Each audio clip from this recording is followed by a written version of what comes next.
আমি 12 ঘন্টা কাজ করি, রোজা রেখে নামাজ না পড়লে কি রোজা হবে? রোজা রেখে নামাজ যদি কেউ না পড়ে তাহলে এটা হলো লুঙ্গি খুলে পাগড়ি পরার মতো।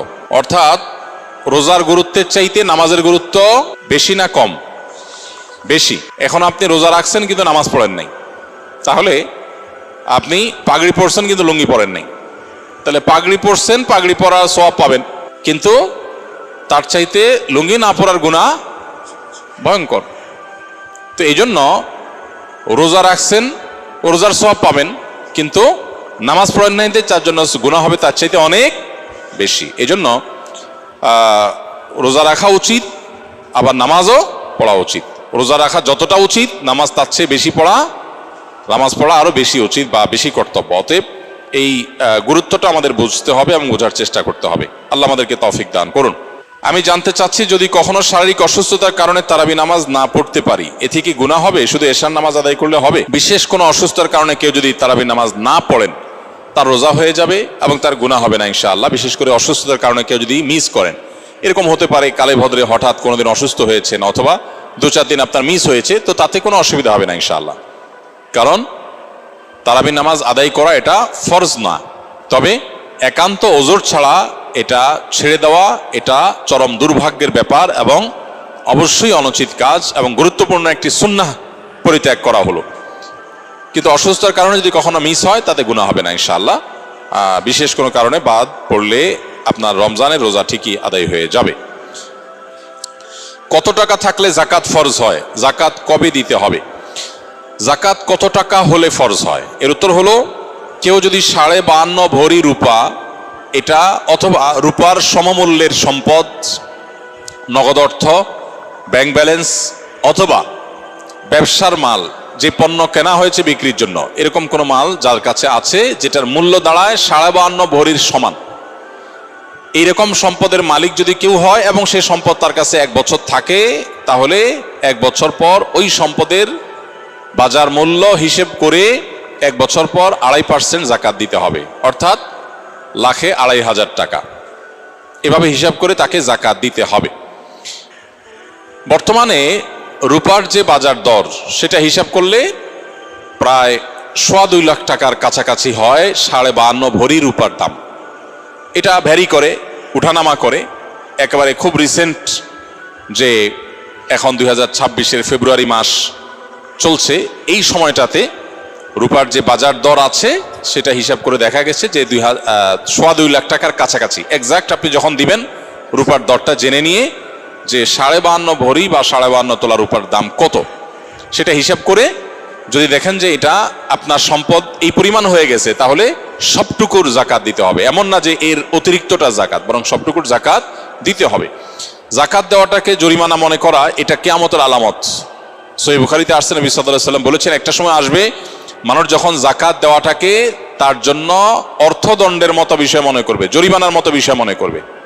এটা ভুল ধারণা আমাদের সমাজে। কারণ আমরা মনে করি যে জাকাত দিলে বোধহয় লস হয়ে যায়, কমে যায়। বরং জাকাত দিলে এটা তো আমার আখিরাতের অ্যাকাউন্টে জমা হয়ে গেল, এটা বরং আমার স্থায়ী হয়ে গেল, নিশ্চিত হয়ে গেল, বাকিগুলোর গ্যারান্টি নেই। এই জন্য জাকাত দিতে পারাটা সৌভাগ্যের বিষয়। আর জাকাত কখন ফরজ হয়? এর উত্তর হলো যে জাকাত ফরজ হয় প্রত্যেকটা ব্যক্তির অর্থ বছরের আলোকে। সবার অর্থ বছর একরকম নাও হতে পারে। ধরুন আমি জিলহজের 1ম তারিখে জাকাত দেওয়ার মতো সম্পদের মালিক হয়েছি, তাহলে পরবর্তী বছর জিলহজের 1ম তারিখে আমার জাকাত আসবে। কেউ যদি মুহররম মাসে জাকাত দেওয়ার মতো সম্পদের মালিক হয়ে থাকে, তাহলে 1 বছর পর মুহররম মাসে তার জাকাত তার উপরে বর্তাবে। তো জাকাত বর্ষ এটা নির্ভর করে ব্যক্তি কখন সম্পদের মালিকানা আসছে তার উপরে। এখন কেউ যদি জাকাত দেওয়ার সুবিধার্থে, হিসাব করার সুবিধার্থে সে যদি একটু আগে দিয়ে দেয়, ধরা যাক যে আমার জিলহজে আসে, আমি রমজানে দিয়ে দিলাম হিসাব করে, কোনো অসুবিধা নেই, জাকাত অগ্রিম দেওয়া যায়, যে প্রতি বছর আমি রমজানে দিলাম, সমস্যা নেই। আমাদের সমাজে অনেকে মনে করেন রমজান মাসেই জাকাত দিতে হয়। জাকাত রমজান মাসেই শুধু দিতে হয় এমন কোনো কথা নেই। তবে এটা ঠিক, রমজান মাস আমলের মাস, সওয়াবের মাস, এ মাসে আমরা বেশি বেশি সওয়াব হাসিল করার চেষ্টা করবো ইনশাআল্লাহ বিইذনিল্লাহ। সেই জায়গা থেকে আমরা নফল দান, অন্যান্য সাদাকা করব এবং বিশেষভাবে যদি জাকাত দেওয়ার চেষ্টা করি ইনশাআল্লাহ, সেটাও আল্লাহ তাআলার কাছে আমরা বিশেষ আজরের আশা করতে পারি। আপনার কোনো এক বক্তব্যে শুনেছি যে দেরি করে ইফতার করা নিষেধ, কিন্তু আমরা যেখানে থাকি কাজীবাড়ির সেখানে গুগল অনুযায়ী যে সময় সূর্যাস্ত হয় তার 2 মিনিট পর ইফতারের জন্য আজান দেওয়া হয়। আপনার কথা অনুযায়ী এটা তো ইহুদিদের সাথে সাদৃশ্য হয়ে গেল, এ বিষয়ে যদি কিছু বলতেন। প্রথম কথা হলো, সূর্যাস্তের সময়ের যদি 2 মিনিট পর কেউ ইফতার করে তাহলে এটাকে বসেন বসেন আপনি বসেন, উঠছেন কেন? প্রথম কথা হলো, সূর্যাস্তের 2 মিনিট পর যদি কেউ ইফতার করে, 3 মিনিট পর কেউ ইফতার করে, তাহলে এর কারণে সে ইহুদিদের সাথে সাদৃশ্য হয়ে গেছে এমনটি বলার কোনো সুযোগ নেই। কেন সুযোগ নেই? কারণ ইহুদিরা যে দেরিতে ইফতার করে, বর্তমানে রাফিজি যারা আছে, শিয়া যারা আছে, এরাও দেরিতে ইফতার করে। এই দেরিতে ইফতার করা মানে 2 মিনিট 3 মিনিট না, তারা চতুর্দিকে অন্ধকার হয়ে শেষ হওয়ার পর তারা ইফতার করে, যেটা অনেক ক্ষেত্রে 15-20 মিনিট বা আধা ঘন্টা সময়ও লাগে। তারপরে যায় চতুর্দিকে অন্ধকারে ছেয়ে যায়, অন্ধকারে চতুর্পাশকে ছেয়ে গেলে তারপরে ইফতার করাটা হলো তাদের স্বভাব। অতএব কোনো মুসলিম 2-3 মিনিট পরে বা 2-4 মিনিট পরে ইফতার করলে সে ইহুদিদের সাথে সাদৃশ্য হয়ে গেছে, রাফিজি বা শিয়াদের সাথে সাদৃশ্য হয়ে গেছে এমনটি বলার কারণ নাই।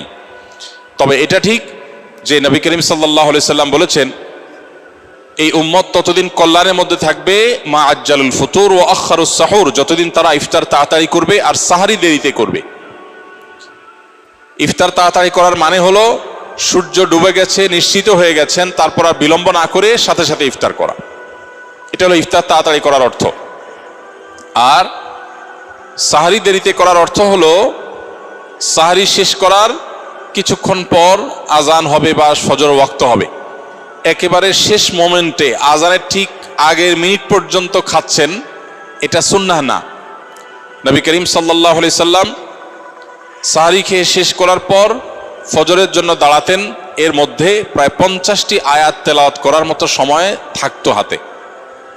এখন বেশিরভাগ মানুষ আমরা দেখা যায় সাহারি খেতে গেলে মুয়াজ্জিনের সাথে আমাদের প্রতিযোগিতা হয়, মুয়াজ্জিন মাইক নিয়ে দাঁড়ায় আজান দিবে আর আমরা খাবার মুখে নিয়ে আমরা কম্পিটিশন করি যে আমি আগে শেষ করব, মুয়াজ্জিন চেষ্টা করে মুয়াজ্জিন আগে আজান দিবে, মানে ভাবখানা এমন।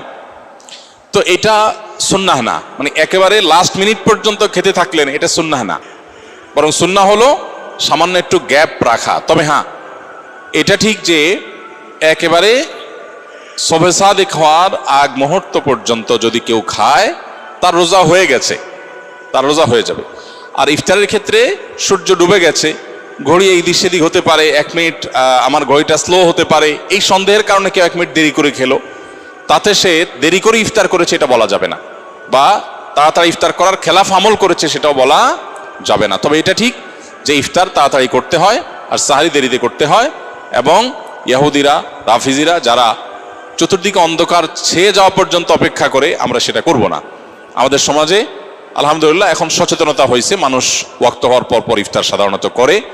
আর একটা জিনিস গুরুত্বপূর্ণ, তা হলো ইফতার এবং সাহারির সাথে আজানের সম্পর্ক সরাসরি নাই। অর্থাৎ আজান হলে আপনি ইফতার করবেন আর আজান আগ পর্যন্ত খাবেন, ব্যাপারটা সেরকম না। মুয়াজ্জিন আজান 1 মিনিট পরে দিতে পারে, 2 মিনিট পরে দিতে পারে, 1 মিনিট আগে দিতে হবে, কারণ আজানটা তো একেবারে ওই মিনিট হওয়ার সাথে সাথেই দেওয়া আবশ্যক না, অথবা ঘড়ির সমস্যা হতে পারে। এই জন্য আপনি দেখবেন টাইম হলো কিনা সেটা। অতএব যদি টাইম আপনি মেনটেন করে ইফতার এবং সাহারি করেন, ইনশাআল্লাহ সুন্নাহ আদায় হয়ে যাবে, আল্লাহ চাহেন তো।